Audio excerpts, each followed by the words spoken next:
चलो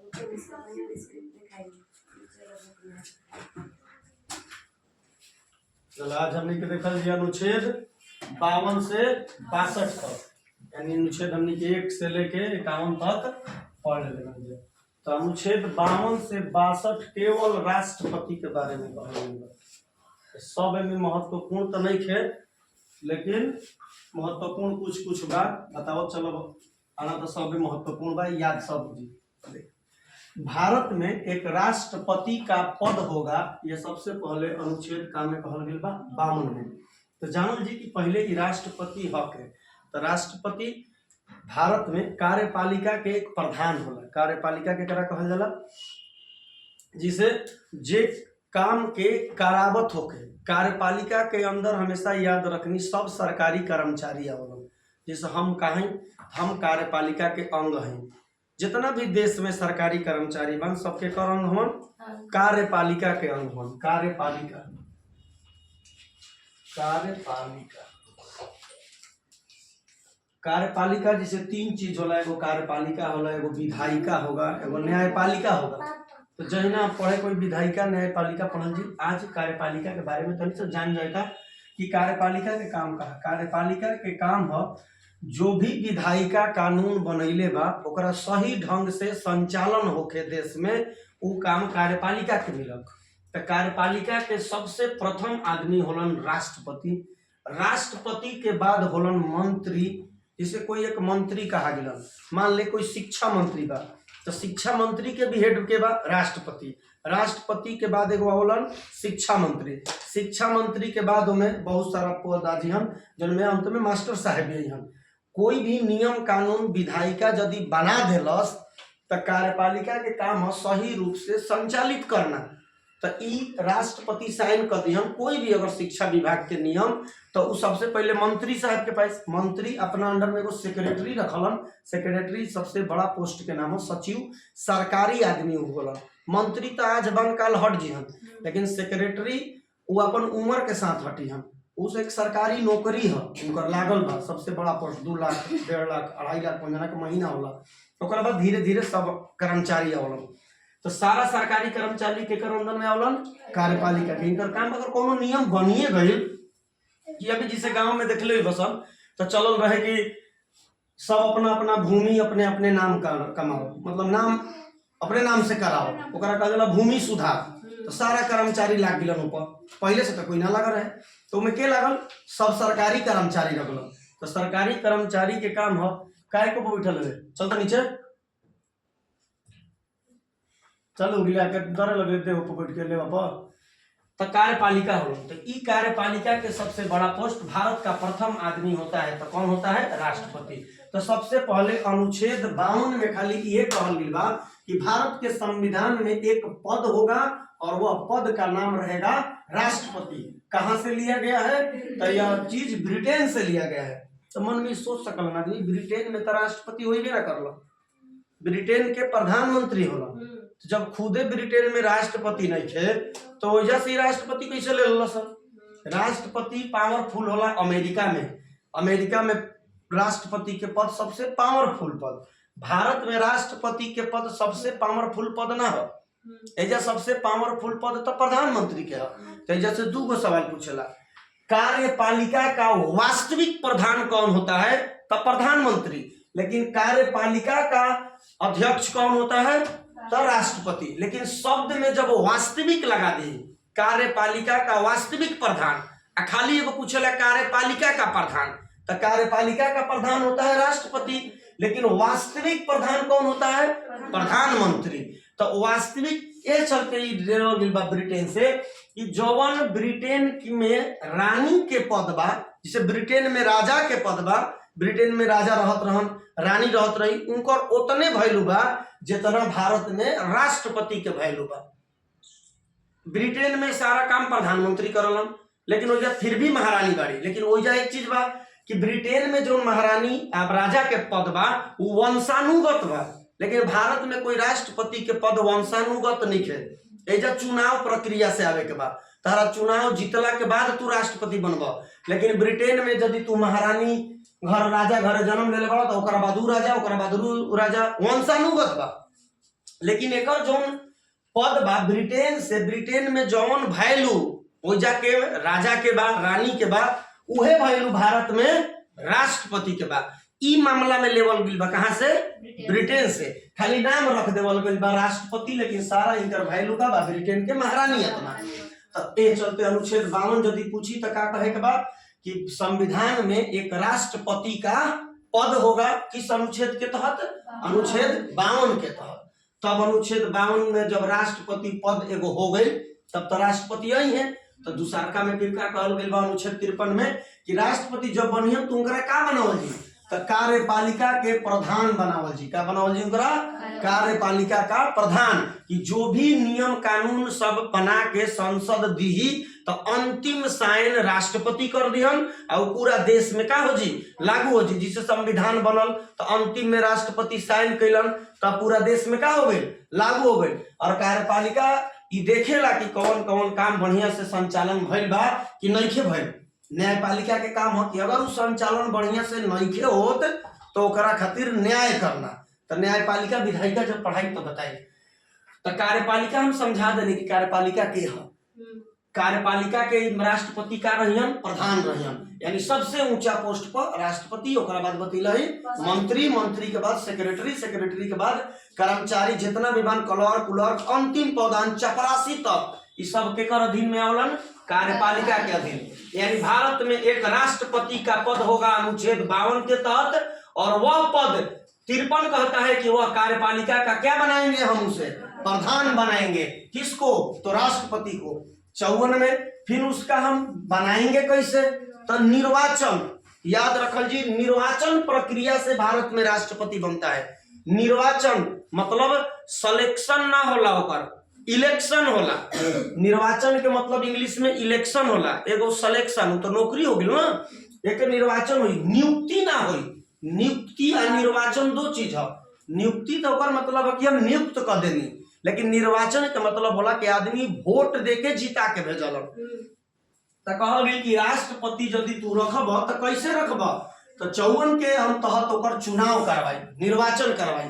अब निर्वाचन, राष्ट्रपति का निर्वाचन कैसे होता है हमें करा तुरी के कार बताई, बड़ी बढ़िया से बताई। 1 घंटा लगी एकदम बताए में, समझाई कि राष्ट्रपति में वोट देवे लगे के ओकर चुनाव में एकल संक्रमणीय पद्धति नियम से होला।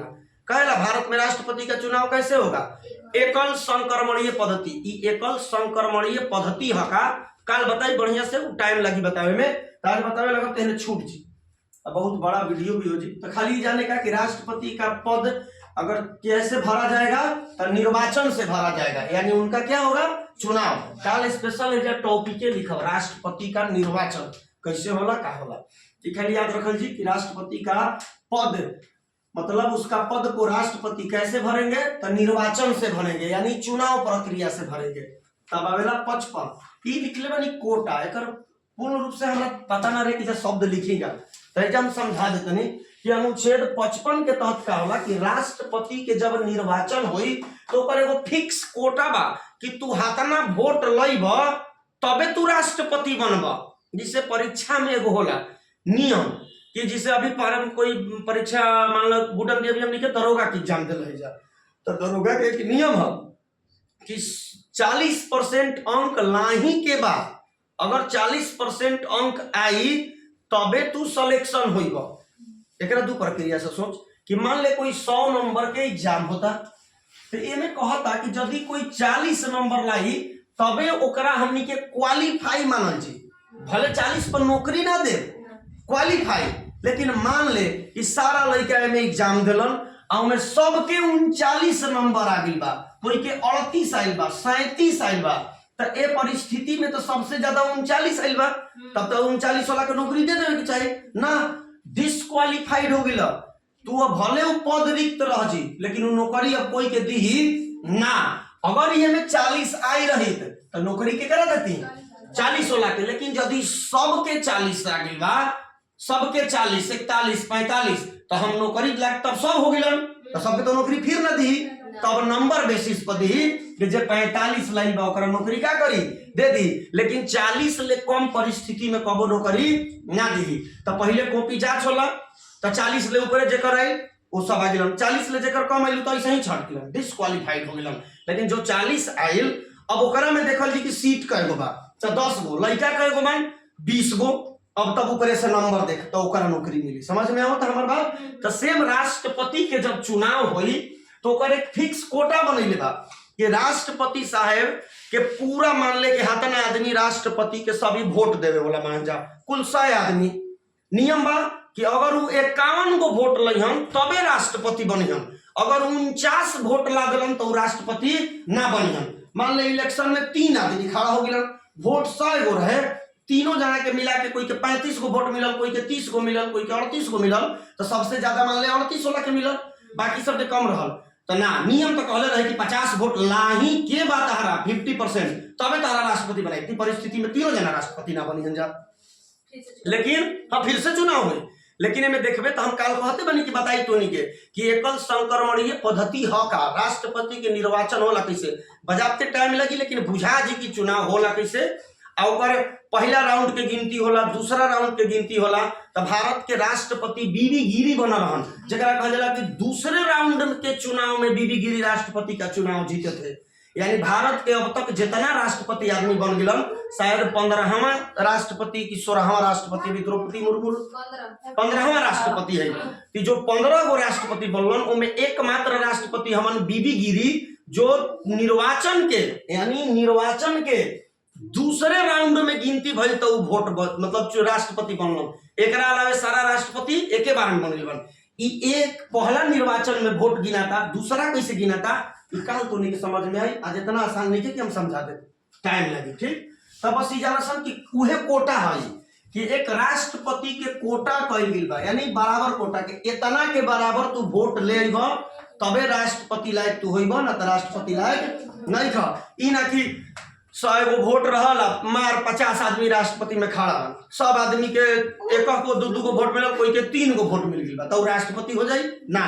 लेकिन संसद में बा, मुखिया जी में बा, अगर मुखिया के चुनाव होता है, स्कूल पर वोटिंग होता और पूरा गांव मिला के 50 आदमी अगर वोट देवे गइल बान, या मान ले पूरा गांव मिला के 500 आदमी वोट देवे चल गिलन, या 1000 वोट देवे गिलन, गांव में 1000 आदमी वोटे देवे ना गिलन, तो 1000 आदमी के कोई पूछे जाता।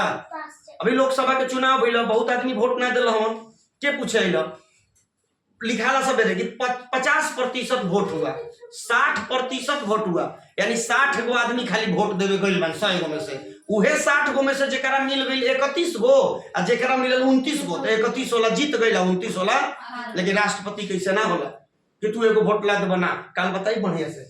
तो ई कोटा के मतलब समझसन कि बतावता कि अनुच्छेद 55 ये कहता है कि राष्ट्रपति के एक वोट के प्रक्रिया बा कि तारा इतना वोट लाही के बा तो उ परिस्थिति में तू राष्ट्रपति बनब ना तो ना बनब।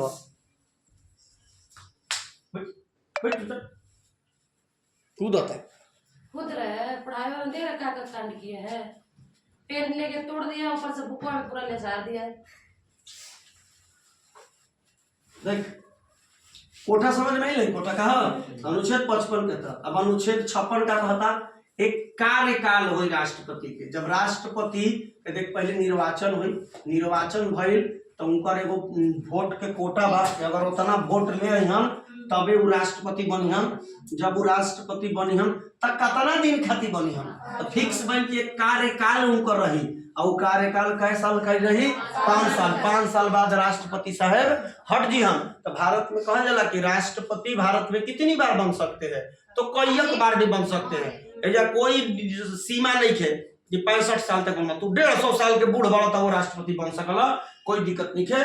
राष्ट्रपति की अधिकतम उम्र की सीमा नहीं है, न्यूनतम है।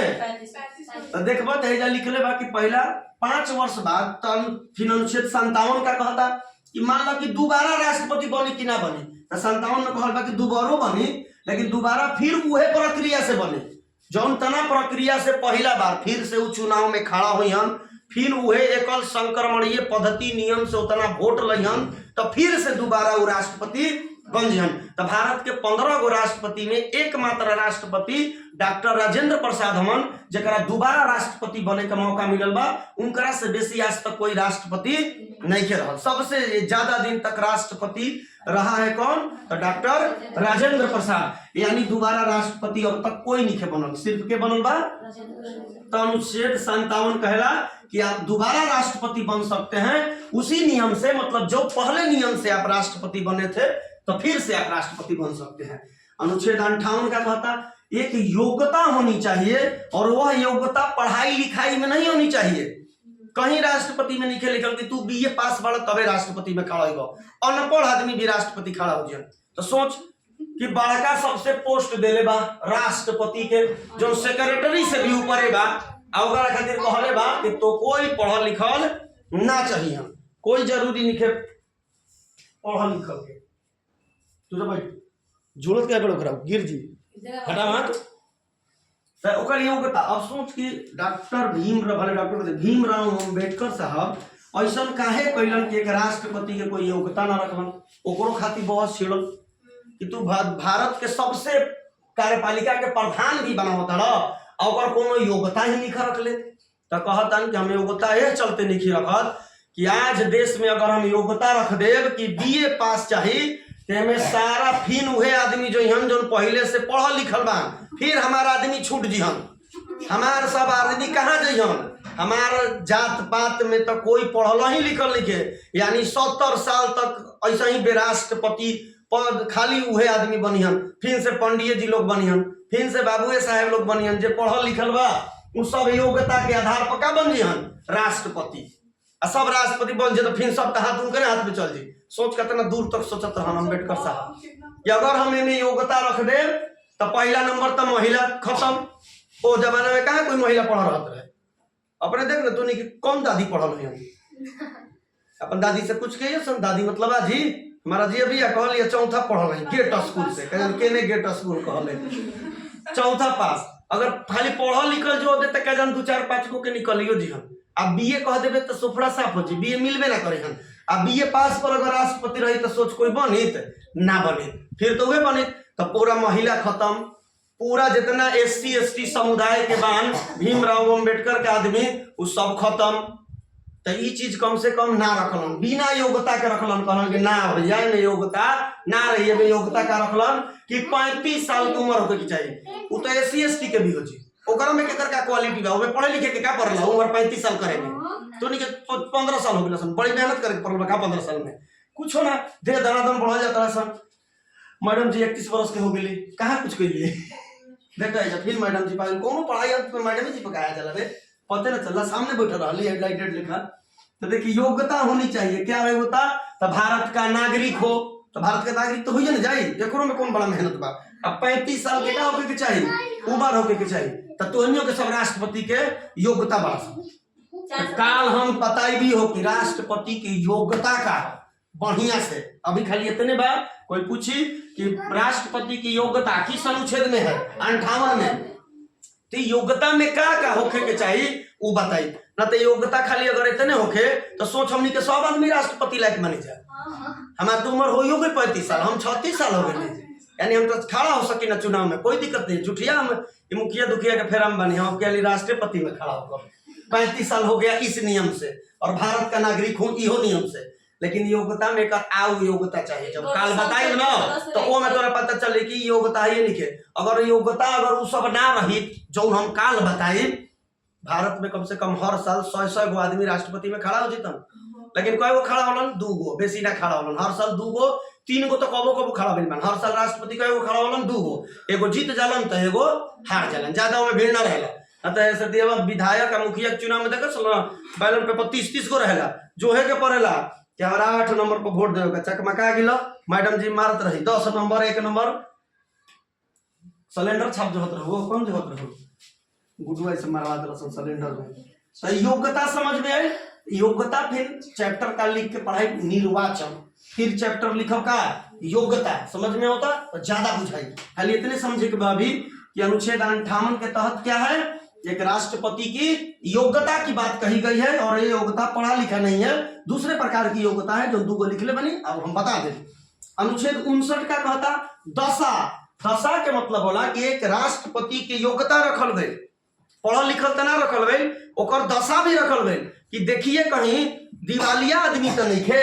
दिवालिया के मतलब कोई के पैसा उसा लेके नहीं के ना भाग गइल आदमी कहलन के बाद ओकरा भी कह देता है तो खुदे दिवालिया बोला के बा जाता ओकरा पैसा मांगे का पैसा दी, खुदे ओकर काम खत्म बा।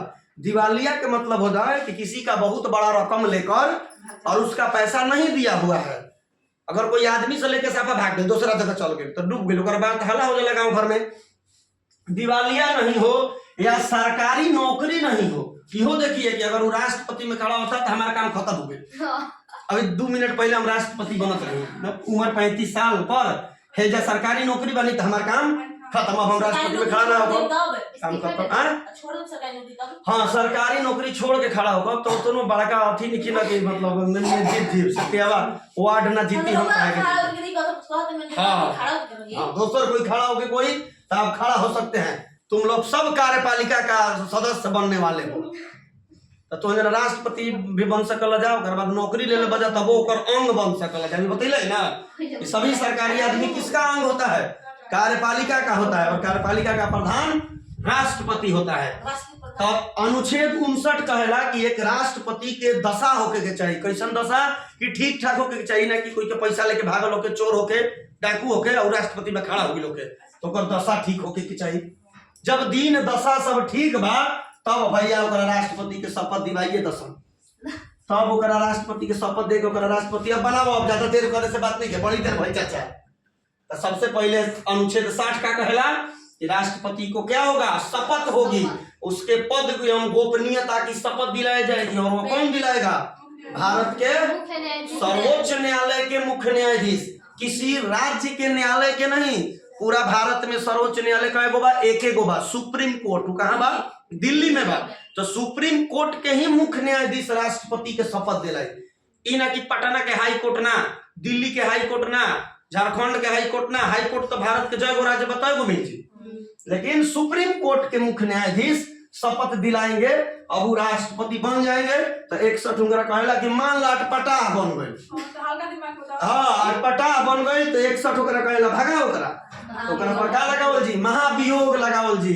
महाभियोग भी चैप्टर अगर समय बची तो हम काले बताई बोर्ड पर लिख के महाभियोग कहा। महाभियोग इसे लोकसभा राज्यसभा के ही सदस्य लगावलन। महाभियोग राष्ट्रपति को लोकसभा के भी आदमी लगा सकलन।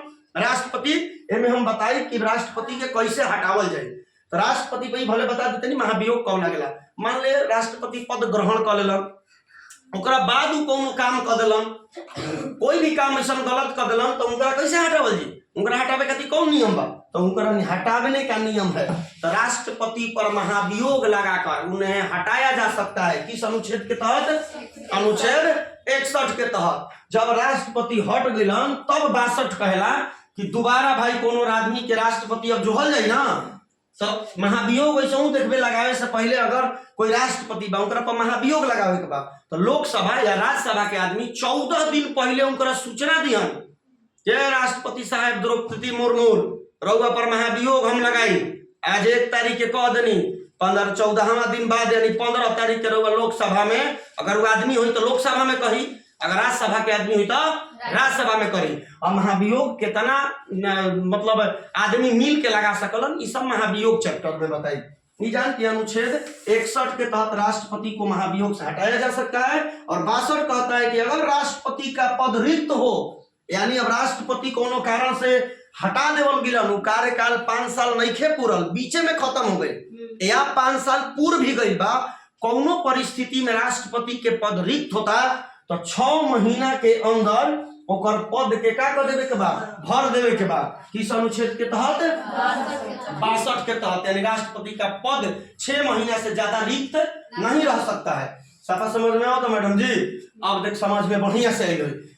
ये अनुच्छेद 52 कहता कि भारत में एक राष्ट्रपति का पद होगा और वह पद ब्रिटेन के देखा देखी लिया गया है।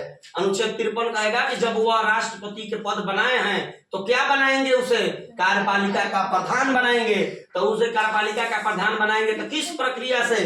तो निर्वाचन की प्रक्रिया से बनाएंगे 54 में। और 55 कहता है कि जब निर्वाचन करेंगे तो उनका एक फिक्स कोटा रखेंगे। बढ़िया बढ़िया आज एग्जाम दे बसन ना तो मैं फिक्स रहेला कि इतना नंबर लाही के बाद जैसे कोनो इंग्लिश की एग्जाम दे, अभी जैसे बीपीएससी एईडीओ के एग्जाम होके होला बा, जब तू नहीं कही ना कि हमहू भर ले बनी, वो मैं कहले बा कि 30 नंबर में तहरा 30 नंबर में 30%, 70 21 तीसरी के 9 का था, हाँ 30 नंबर के इंग्लिश पूछी और 70 नंबर के हिंदी।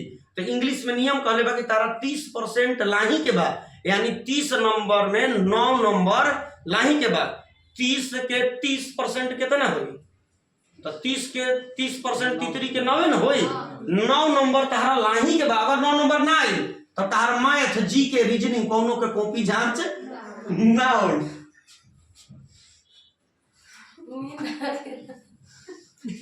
ये अनुच्छेद पढ़ते रहे, अरे दादा पता ना हम ठीक ठाक पढ़ाते नहीं गिला, बुझाता रहे अनुच्छेद निर्वाचन के तहत ही कोटा समझ में होता, 55 कोटा होगा, अनुच्छेद 56 कि कार्यकाल होगा कि किस राष्ट्रपति का कार्यकाल 5 साल होता है, किस अनुच्छेद के तहत 56 के तहत। 57 का होता कि अगर उनका 5 साल पूर्व है तो दोबारा फिर भी राष्ट्रपति में खड़ा हो सकलन उहे नियम से। 58 का कहता उनका योग्यता होगी चाहिए, योग्यता 35 साल का होना चाहिए, भारत का नागरिक होना चाहिए। 59 कहला कि उनका दशा दिवालिया नहीं होना चाहिए, सरकारी नौकरी के पद पर नहीं होना चाहिए। 60 कहता है कि उनके शपथ दिलाया जाएगा राष्ट्रपति को। 61 कहता है महाभियोग द्वारा हटाया जा सकता है। और 62 कहता है कि जब पद रिक्त हो तो 6 महीना के अंदर उस पद को भर देना है। सफाई याद भाई तो उतार ला जाए।